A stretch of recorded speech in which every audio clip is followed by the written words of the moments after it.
आज हम बात करेंगे सोशल आइसोलेशन के बारे में। सोशल आइसोलेशन एक ऐसी चीज है जो आज के शहरों में और बीतते वक्त के साथ इस मॉडर्न जमाने में इंक्रीज होती जा रही है। और ये होता क्यों है? इसके कुछ चाइल्डहुड ट्रॉमास भी होते हैं, जैसे कि अगर किसी के पेरेंट्स या उसकी सोसाइटी या उसके इन्वायरमेंट जहाँ वो अपना बचपन गुजारता है, तो वहाँ उसकी कैसी परवरिश होती है, उसको कैसा माहौल मिलता है, उस पर डिपेंड करता है।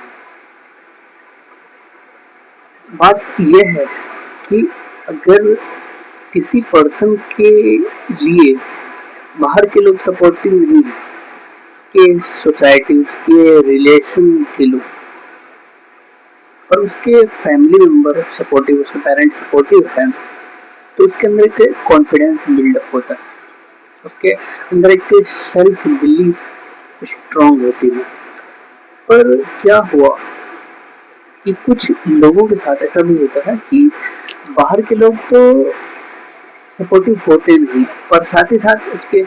फैमिली मेंबर भी सपोर्टिव नहीं होते, वो भी उनके थिंकिंग, उनके एक्शन के अगेंस्ट अपना मत रखते हैं। जिससे होता यह है कि उसकी जो बनी बनाई कॉन्फिडेंस होती है वो भी लूज हो जाती है और उसका सेल्फ बिलीफ भी चकनाचूर हो जाता है और वह फिर से आगे अपना नजरिया, अपने वे में एक्शन लेने के लिए सोच भी नहीं पाता। वो दूसरों के बताए हुए रास्ते को ही बस फॉलो करता जाता है और यही वजह होता है कि बने बनाए और दूसरों के दिखाए रास्ते पे चलने की वजह से वो खुद का अपना एक नया तरीका, नया जीने का राह नहीं खोजता, जिस वजह से उसे अपनी जिंदगी से बोरियत महसूस होने लगती है। उसे लगता है कि ये दुनिया में एक कैदी की तरह वो रहने आया, न कि एक खुले पंछी के आजाद विचारों में जीने के लिए आया। यह एक छोटी सी बात नहीं, देखा जाए तो आज के हमारे सोसाइटी में बहुत सारे ऐसे पर्सन हैं, मैक्सिमम, जो इस सिचुएशन से गुजर रहे हैं और गुजरेंगे। तो उन्हें चाहिए कि उनकी जिंदगी के कुछ पहलू छोटे मोटे ही सही उनसे शुरुआत करनी चाहिए कि जिसमें उनका खुद का मत, उसका खुद का विचार हो सकता है वो गलत हो, लेकिन उससे सीख कर वो आगे खुद को और बेहतर कर सकता है। पर उसको वहीं दबा दिया गया तो वो एक तो आगे अपना डिसीजन लेने की भी इच्छा नहीं करेगा, और दूसरी बात ये कि वो जो अपने अंदर डिसीजन मेकिंग की कैपेबिलिटी को और बिल्डअप कर सकता था, उससे भी वो पीछे हट जाता है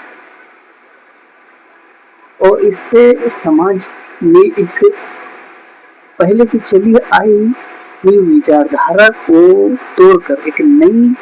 शुरुआत करने के लिए जो हमारा पहल होता है वो नहीं हो पाता। और इसमें एक ये भी पॉइंट आता है कि जो सबसे ज्यादा घातक होता है कि लोग क्या सोचेंगे, मैंने ये किया तो लोग क्या सोचेंगे, मैंने वो किया तो लोग क्या सोचेंगे, ये सब लोग क्या सोचेंगे, ये सबसे बड़ा इंसान के अंदर का डर है। इससे बड़ा कोई डर है ही नहीं, जो कि हमारे बहुत सारे एक्शन, हमारे बहुत सारे विचारों को फॉलो करने पे पाबंदी लगा देता है। फिर वो सामने वाला जो है वो भी सोच रहा होगा कि मेरे बारे में लोग क्या सोच रहे होगा, फिर दूसरा लोग है वो भी सोच रहा होगा कि मेरे बारे में लोग क्या सोच रहा होगा, सब यही सोच रहा है कि मेरे बारे में लोग क्या सोच रहा होगा। और मैं भी वही सोच रहा हूँ कि मेरे बारे में लोग क्या सोचेंगे। लोगों को इतना फुर्सत नहीं है कि तुम्हारे बारे में सोचे, क्योंकि वो भी सोचने में लगे होते हैं कि मेरे बारे में कोई क्या सोच रहा है। और दूसरी बात ये कि कोई सोच भी रहा होगा तुम्हारे बारे में, तो तुम सोचो कि कोई तो है जो तुम्हें फॉलो कर रहा है, कोई तो है जिससे तुम आगे हो कि वो तुम्हारे बारे में सोच रहा है। यही मुझसे पहले बहुत सारी गलती होती थी कि मैं सोचने लगता था कि ये मेरे बारे में क्यों सोच रहा है, ये हमेशा मेरे पीछे क्यों पड़ा रहता है, मैं तो किसी के लाइफ में इंटरफेयर नहीं करता, फिर भी मेरे लाइफ में किसी को क्या इंटरेस्ट। फिर मैंने सोचा कि मैं दूसरों के साथ क्या करता हूँ ये मैं डिसाइड करता हूँ, ये मैं खुद से एक्सपेक्ट कर सकता हूँ, और दूसरे क्या करेंगे मेरी लाइफ के साथ ये तो मैं एक्सपेक्ट नहीं कर सकता हूँ, क्योंकि वो दूसरे की थिंकिंग होती है, वो दूसरे की एग्जीक्यूशन होती है। तो इसलिए फिर मैंने सोचा कि उससे बेहतर है हमारी लाइफ जो वो हमारे बारे में सोचते हैं, हमारे बारे में जानना चाहते हैं, क्योंकि वो हमारे जैसा कुछ कर नहीं पाते, हमारे जैसा कुछ सोच नहीं पाते हैं। और अगर वो हमसे बेहतर होते और अगर हमसे बेहतर कर रहे होते तो उसके पास इतना वक्त, इतनी फालतू का एनर्जी ही नहीं रहता कि वो इस चीज में अपना समय व्यर्थ करे कि वो जानना चाहे कि मैं क्या कर रहा हूँ, मैं क्या चाहता हूँ, मेरे लाइफ में क्या चल रहा है, ये सारी चीजें। तो ये सब चीजें मुझे पता नहीं होती। फिर ये सोशल आइसोलेशन के जरिए मुझे ये सब चीजें खुद सोच के मालूम हुई कि हाँ ये भी एक तरीका है, ये भी एक नजरिया है जिसे हम अपने खुली आंखों से नहीं देख पाते हैं, अपने खुद के नजरिए को बदल कर देख पाते हैं। तो बात यही थी। और सोशल आइसोलेशन एक अकेलापन जैसा, एक खालीपन जैसा, एक कमी जैसा महसूस कराता है, और वो आपको बाकी भेड़ चाल से अलग एक सोचने का, समझने का, उस पर विचार करने का एक जरिया भी देता है, एक माहौल भी देता है, क्योंकि वो वहाँ आपके मेंटल डिस्टर्बेंस जैसी कोई चीज होती नहीं। जब आप खुद अकेले रहते हो, सोशल आइसोलेशन में रहते हो, तो खुद के साथ कनेक्ट कर पाते हो, खुद को जान पाते हो, खुद की कमियों को देख पाते हो, खुद की खूबियों को समझ पाते हो और जान पाते हो कि मैंने पहले क्या गलतियां की और खुद अब क्या उसमें सुधार करना चाहिए। यही सारी चीजें हैं जो हमें ध्यान रखनी चाहिए। और सोशल आइसोलेशन मतलब ये नहीं कि पूरी तरीके से कर जाना, थोड़ी थोड़ी कनेक्ट भी रहना चाहिए। और थोड़ी नेटवर्किंग बहुत बड़ी चीज है, क्योंकि आप अगर क्वालिटी ऑफ नेटवर्क में रहते हो तो कुछ चुनिंदा लोगों को भी जानते हो, तो उससे हमारा बहुत सारा काम हो सकता है।